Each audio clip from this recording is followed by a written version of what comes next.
Hi guys! Hello po sa inyong lahat at ito po muli ang inyong Inday KCMC and samahan niyo po ako muli.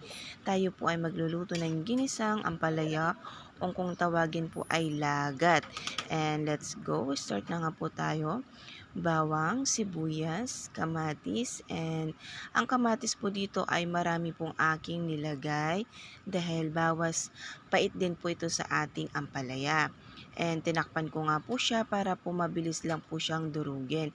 And pag ganito na nga pong ating ampalaya, sunod na po ilagay ang tapi or taba-taba ng baboy, and ito na nga pong ating ampalaya.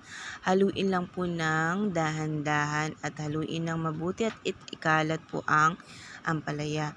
Ang ampalaya po dito ay binabad ko lang po siya ng asin na may tubig, and hindi ko po siya piniga para hindi po mawala ang vitamins ng ampalaya.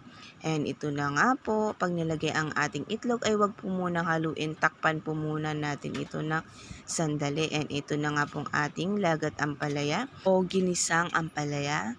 And share the love. Thank you for watching. Ingat!